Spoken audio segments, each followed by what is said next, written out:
rabbil alamin. Sallallahu wasallam ala sayyidina Muhammadin Thahal amin wa ala alihi wa sahabatihi at-tayyibin at-tahirin wa man ittaba'ahum bi ihsanin ila yaumiddin. Allahumma la sahla illa ma ja'altahu sahla wa anta taj'alul hazna idza syi'ta sahla. Allahumma 'allimna ma yanfa'una wanfa'na bima 'allamtana.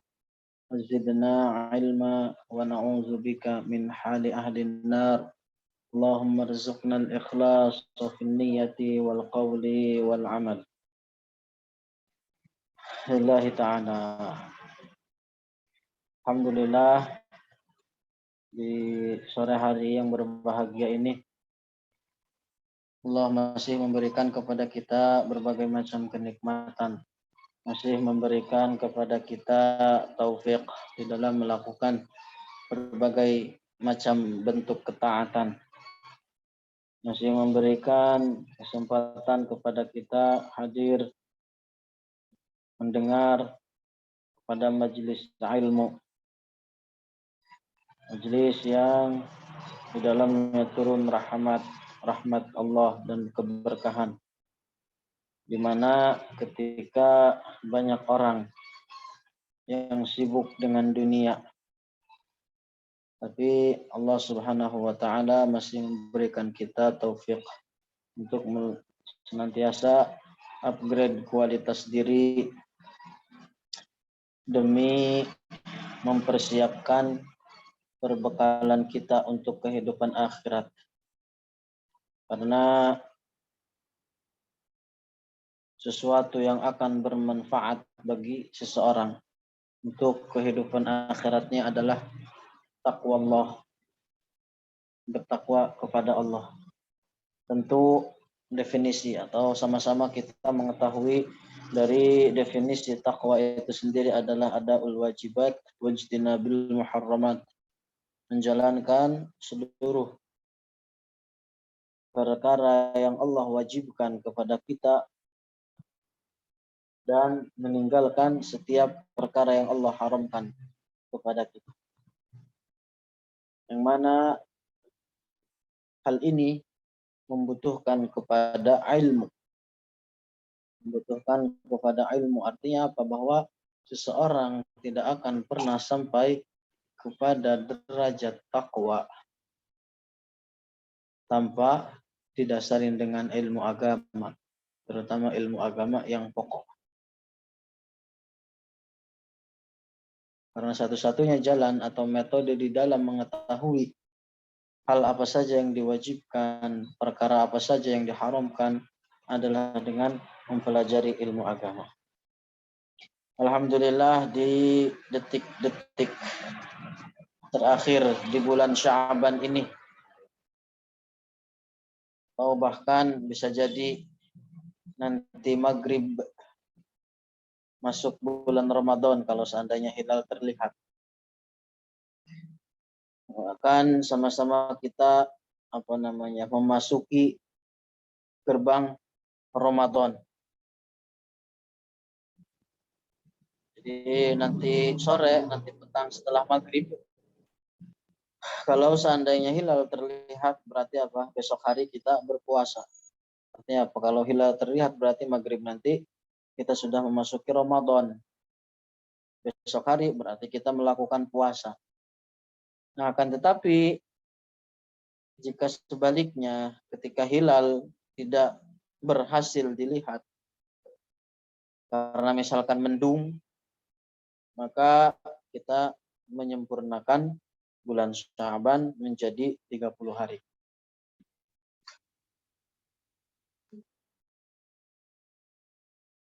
Sama-sama menyempurnakan bulan Sya'ban 30 hari. Lek-lek ya. Aduh.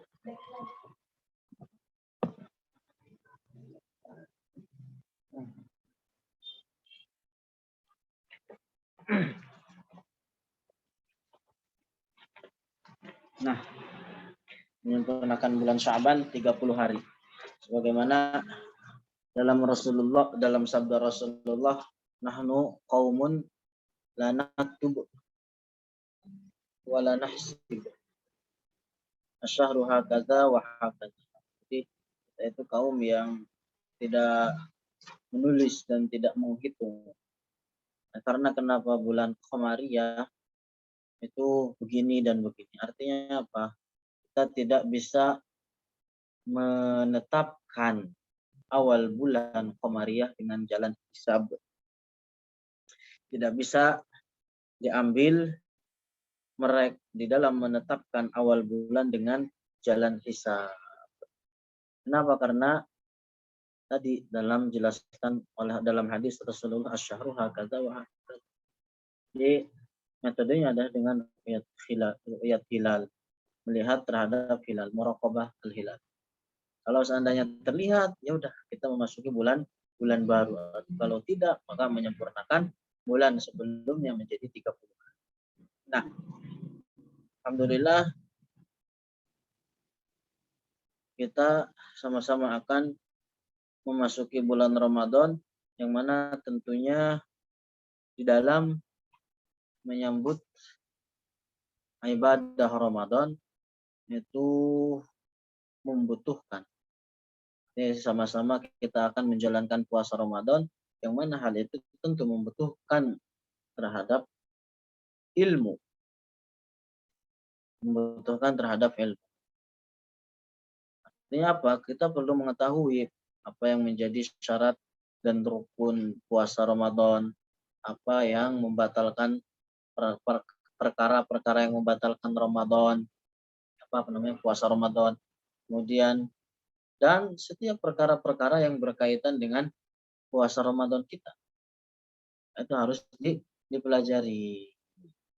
Kenapa? Karena jangan sampai puasa yang kita kerjakan, jangan sampai sholat sunnah dari tarawih atau qiyam Ramadan yang kita kerjakan itu sia-sia, tidak berpahala.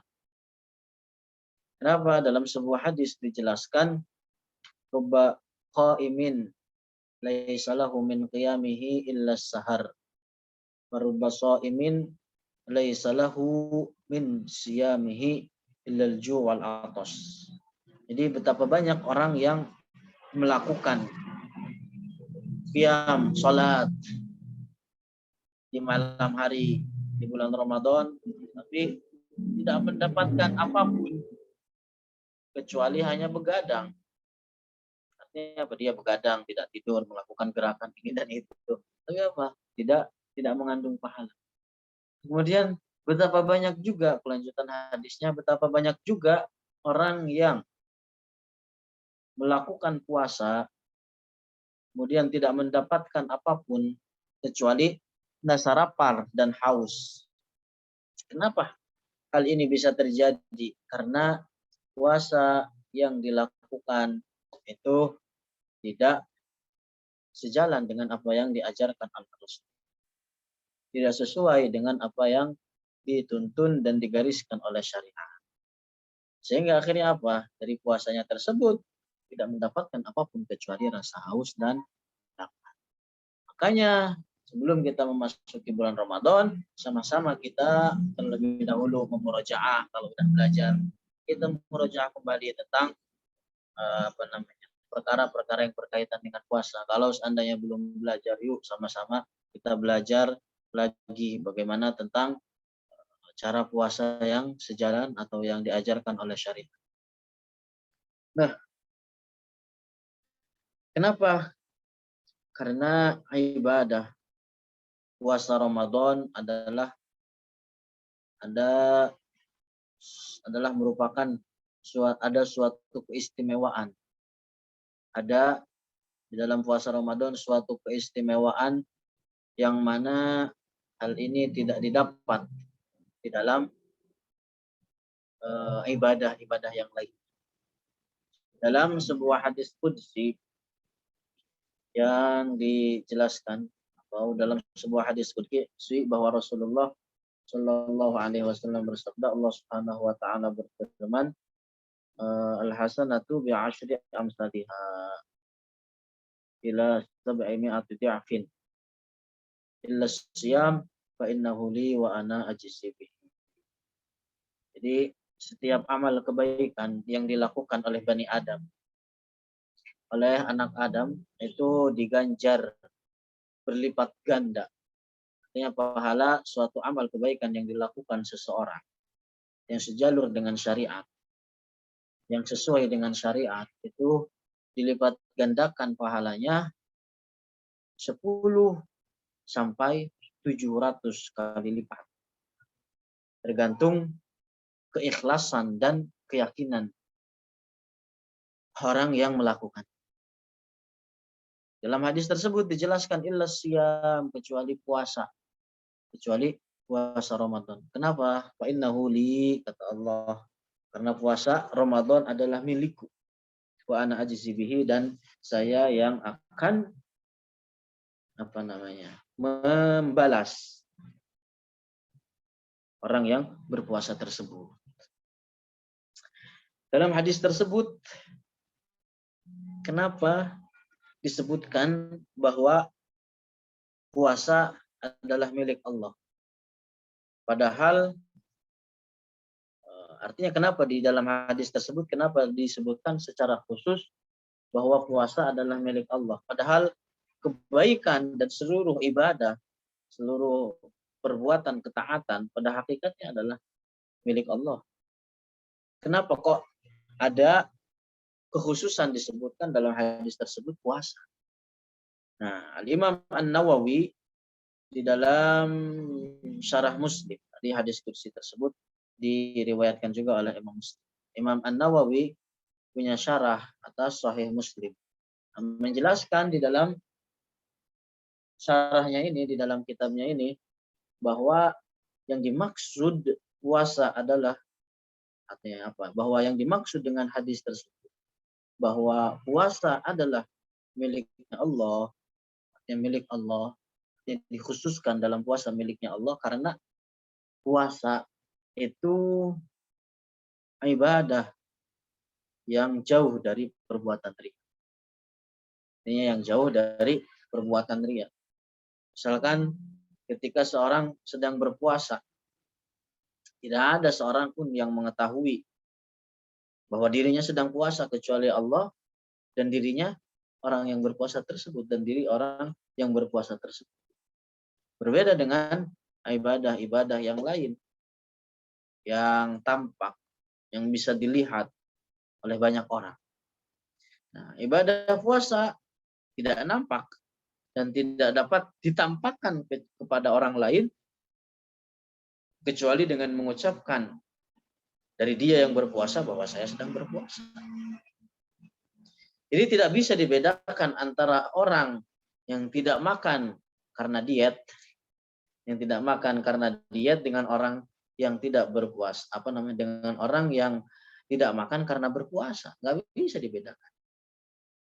Nah, bisa saja orang yang berpuasa menyelinap ke dapur, makan, minum, lalu keluar dari dapur menampakkan dirinya seakan-akan masih berpuasa. Kenapa hal ini dilakukan?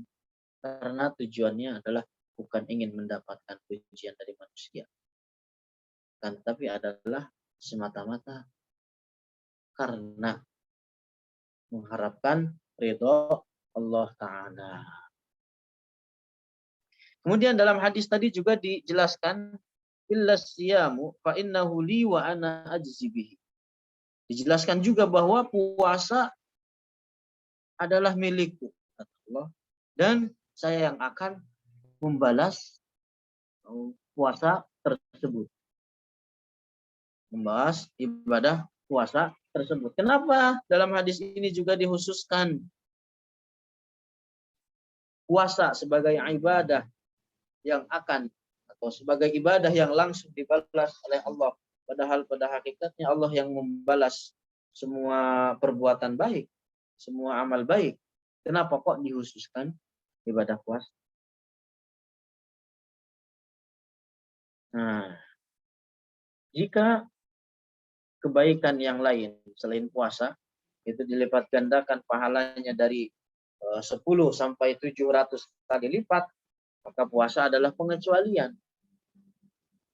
Kembali Imam An-Nawawi menjelaskan kenapa bisa dikatakan demikian kecuali puasa. Ini apa? Kecuali ibadah puasa. Kenapa? Karena saking besarnya pahala puasa dan keagungan keagungan serta keutamaan ibadah puasa. Hanya Allah yang tahu seberapa besar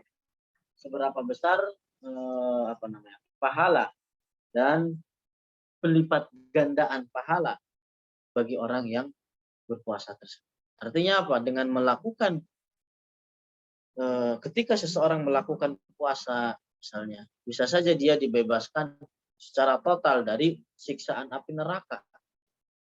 Nah, akan tetapi meskipun ibadah puasa memiliki kekhususan tertentu yang tadi sudah kita jelaskan, bahwa para ulama tetap mengatakan bahwa amal yang paling mulia secara mutlak adalah beriman kepada Allah dan Rasul-Nya. Kemudian setelah itu adalah sholat 5 waktu. Sholat yang 5. Nah, jadi yuk sama-sama kita kembali murajaah. Kembali belajar. Kalau seandainya lupa bisa ditanyakan. Kalau seandainya sudah belajar bisa kembali di murajaah tentang puasa, tentang perkara-perkara yang berkaitan dengan puasa. Nah itu. Jadi Imam Bukhari menjelaskan di dalam sahihnya ada suatu bab judulnya babul ilmi qabla al-qawli wal amal. Artinya apa? Bab yang menjelaskan tentang menjelaskan terlebih dahulu ilmu sebelum melakukan perkataan dan perbuatan. Hal ini menunjukkan bahwa diwajibkan bagi seseorang itu mengetahui ilmu yang berkaitan dengan apa yang akan kita ucapkan, dengan apa yang akan kita perbuat. Itu. Jadi nasihat untuk pribadi dan juga seluruh hadirin yang ada di Zoom meeting ini untuk kembali mengingat tentang permasalahan. Kembali pada tema kajian kita tentang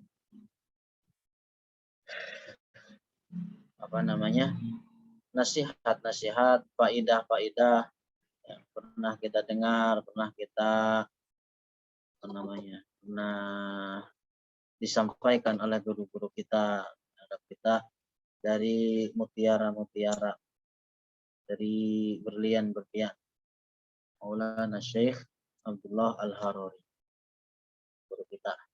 Semoga Allah merahmati beliau. Nah, di sini beliau berwasiat atau menuliskan suatu faidah terhadap muridnya tentang pentingnya sesuatu atau tentang penjelasan sesuatu dari kenikmatan yang zahir. Artinya apa? Dia menjelaskan bahwa harta yang dimiliki seseorang yang diraih dengan jalan yang halal hendaknya disalurkan terhadap sesuatu yang Allah ridhoi. Kenapa? Karena nikmat harta itu diantara kenikmatan dunia yang nyata, artinya yang terlihat, yang nampak. Oleh karena kenikmatan dunia ini terbagi ke dalam dua macam, terbagi ke dalam dua bagian. Yang pertama, ada kalanya kenikmatan tersebut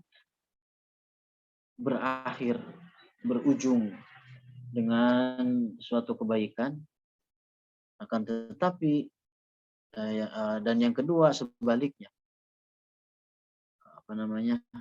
harta tersebut berakhir dan berujung dengan penyesalan serta siksaan bagi yang dititipkannya. Seperti kenikmatan-kenikmatan yang diraih atau yang didapat, yang dimiliki oleh orang-orang kafir. Meskipun mereka bernikmat-nikmat,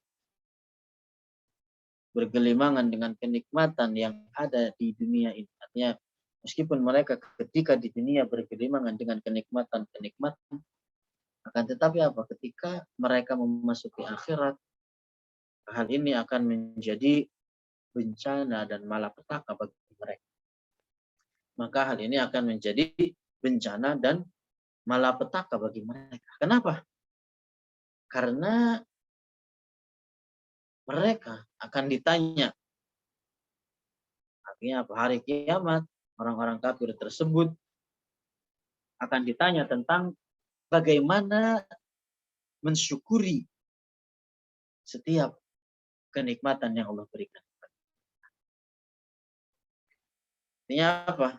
Bagaimana kita ketahui bahwa hakikat dari bersyukur adalah tidak menjadikan kenikmatan yang Allah berikan kepada kita di dalam bermaksiat kepadanya. Adapun orang kafir, mereka bukanlah termasuk orang-orang yang bersyukur. Artinya kenapa? Karena mereka juga tidak bersyukur, tidak beriman terhadap Allah, dan juga tidak beriman terhadap Rasulullah. Terlebih lagi dari menjalankan apa yang Allah berikan kepada mereka. Tidak menjalankan apa yang menjadi hak Allah di dalam harta tersebut. Kenikmatan harta ataupun kenikmatan sehat. Ini apa? Jadi harta dan kenikmatan yang mereka miliki di dunia kelak di akhirat akan menjadi bencana. Nah, adapun ketika nikmat harta, artinya harta yang halal, itu tadi sebagaimana telah disinggung bahwa merupakan kenikmatan yang ma'nawi yang bisa diindra. Kalau harta tersebut dimiliki atau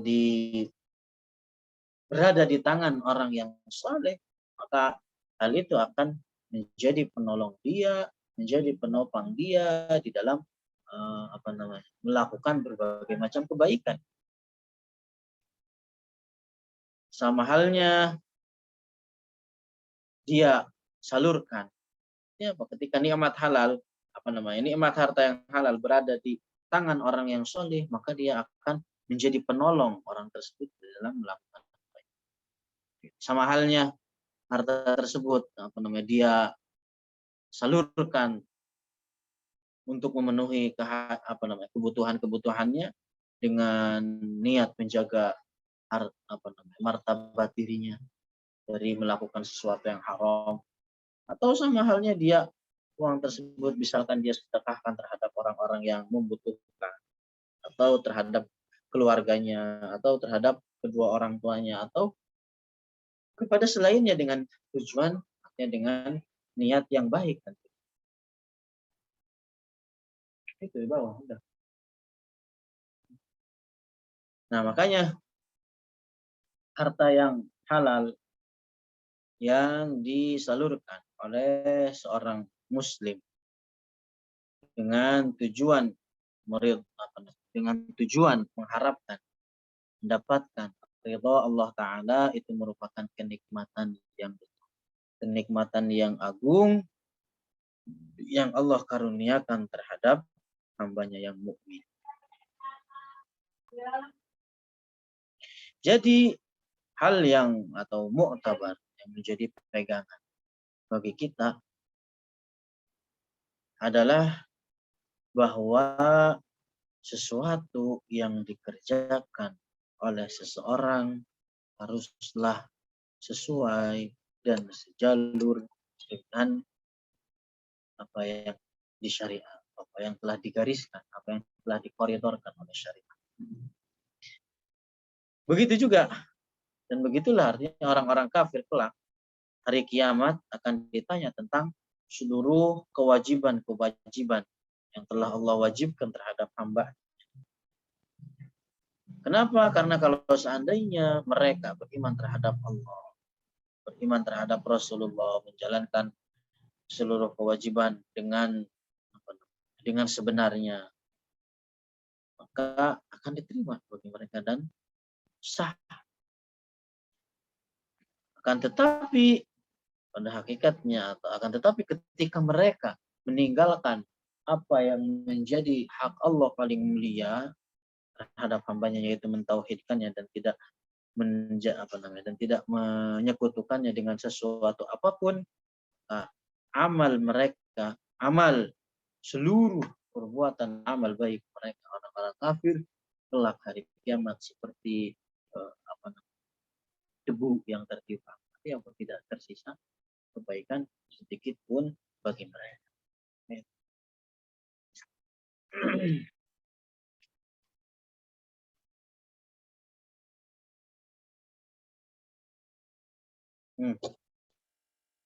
Ada di sini beberapa nasihat, ada di sini beberapa faedah dari guru kita tentang bagaimana memotivasi, menjadikan waktu yang efektif di dalam mendapatkan, di dalam mencari Lailatul Qadar.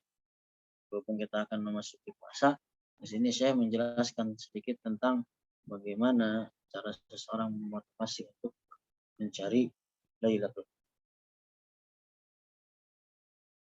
Qadar. Beliau berwasiat untuk menghidupkan malam-malam Ramadan. Tujuannya tadi adalah demi menggapai malam Lailatul Qadar. Kenapa? Karena Lailatul Qadar itu tidak bisa diraih dengan hanya sekedar melakukan isya dan subuh secara berjamaah. Artinya apa? Menghidupkan. Itu kan bahasanya ihya. Menghidupkan. Itu nggak cukup orang hanya melakukan isya, melakukan isya dan subuh berjamaah. Nggak cukup. Artinya apa? Menghidupkan. Yang namanya menghidupkan apa? Artinya dengan bangun. Artinya dengan bangun seluruh malam atau sebagian besar dari malam atau setengah malam. Hal ini tidak terkhusus, bangun tersebut itu tidak terkhusus hanya untuk melakukan sholat saja. Tidak terkhusus harus disyaratkan misalkan membaca Al-Quran, tidak. Jadi tidak dikhususkan untuk terus. Tapi apa? Kalau seandainya orang misalkan melakukan sholat qiyam Ramadan 7 rakaat, kemudian tidur, lalu bangun lagi, kemudian sholat lagi, itu bisa dikatakan ihya, menghidupkan malam Ramadan. Jadi yang namanya menghidupkan malam Ramadan, kata Syekh, itu harus dalam keadaan terjaga lebih dari setengah malam. Misalkan malam kita dari jam maghrib sampai fajar berapa jam? Katakan 12 jam, berapa kurang 12 jam. Katakan maghrib jam 6, fajar jam 5. Misalkan berarti 11 jam. Berarti apa? Menghidupkannya adalah dengan bangun kurang lebih 5 sampai 6 jam. Nah, itu. Artinya apa? Harus dalam keadaan terjaga, tidak terkhusus dengan sholat, tidak terkhusus baca Quran, murajaah, belajar, itu adalah termasuk jalan atau termasuk cara menghidupkan. Artinya yang penting lebih dari setengah malam. Meskipun sedikit setengah malam. Yang penting lebih dari setengah malam. Nah itu.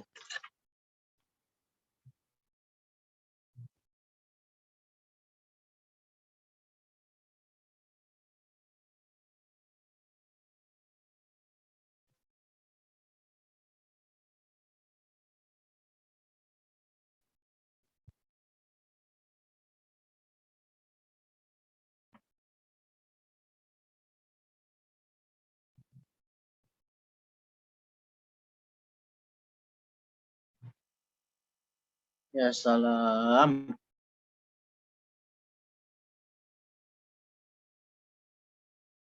Hmm.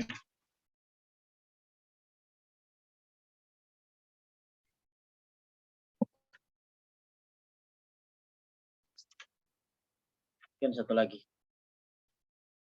Ya Allah.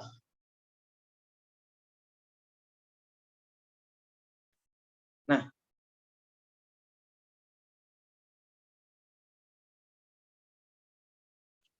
satu lagi nasihat dari atau wasiat nasihat dari beliau, dari guru-guru kita, diantaranya adalah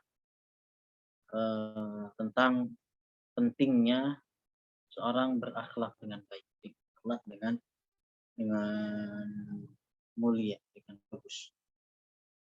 Pentingnya berakhlak dengan baik. Kenapa? Karena hal ini merupakan sebab atau di dalam meraih merupakan sebab-sebab dalam meraih keselamatan. Artinya apa?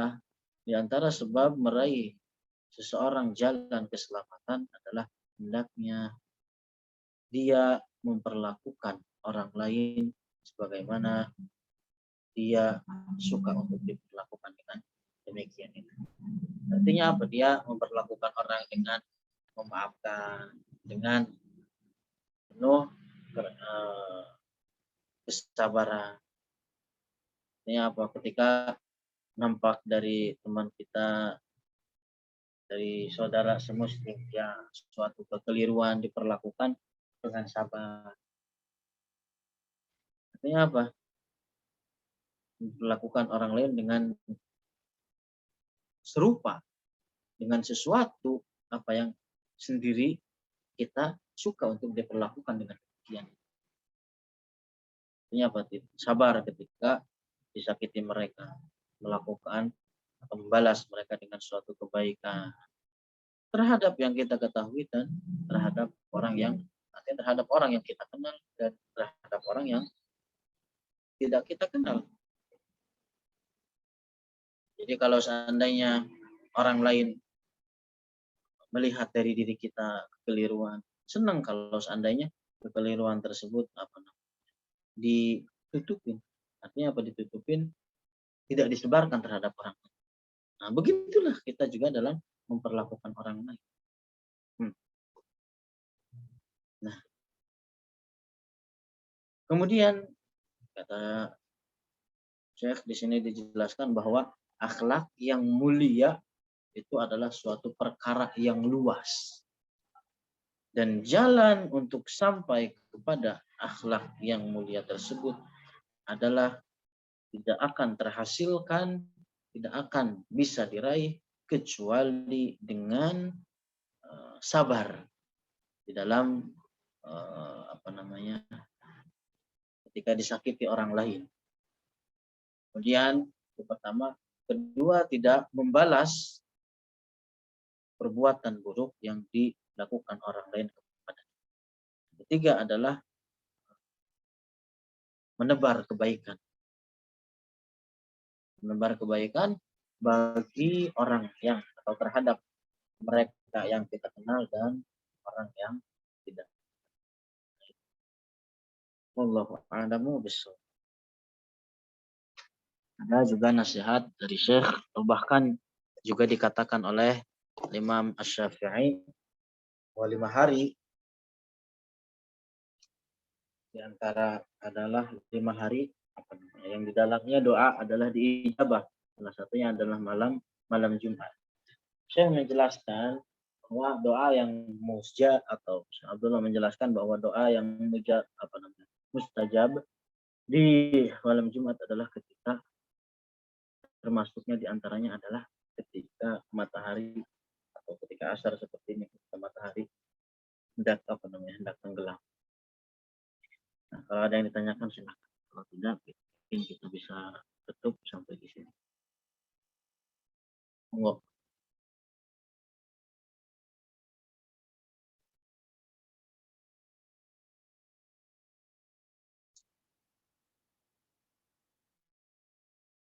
Kalau tidak ada, kita tutup dengan doa ya Zal Jalali wal Ikram. Allahumma shalli wa sallim محمد. اللهم علمنا ما ينفعنا وانفعنا بما علمتنا وزدنا علما ونعوذ بك من حال أهل. اللهم إنا نسألك علما نافعا وأملا متقبلا ورزقا واسعا حلالا طيبا مباركا وذرية طيبة أصلها ثابتا وفرعها في السماء.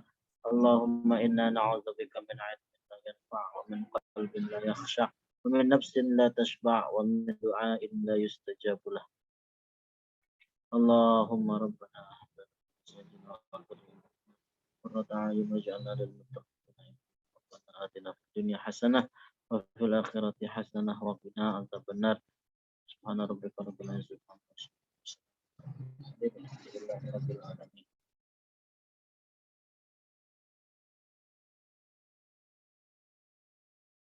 Ada yang nanya itu Ustaz. Ada zikir apa yang bagus, terutama untuk bulan puasa Ustaz? Kalau sudah talaki Al-Quran, tentu Al-Quran lebih afdal untuk dibaca. Itu kalau sudah talaki. Kalau belum, perbanyak baca sholawat. Perbanyak baca sholawat, apapun itu sholawatnya. Karena sholawat selain merupakan bentuk ibadah, juga menjadi penyebab seseorang mendapatkan syafaat Rasulullah kelak di akhir. Ada lagi?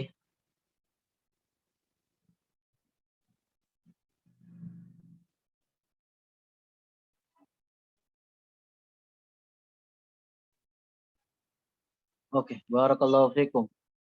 Warahmatullah, Allah yang bikum al-fatihah. La ilaha illallah, Allahumma shalli ala sayyidina Muhammad wa ala alihi wa sahbihi wa sallim. Rabbighfirli wa lil mu'minina wal mu'minat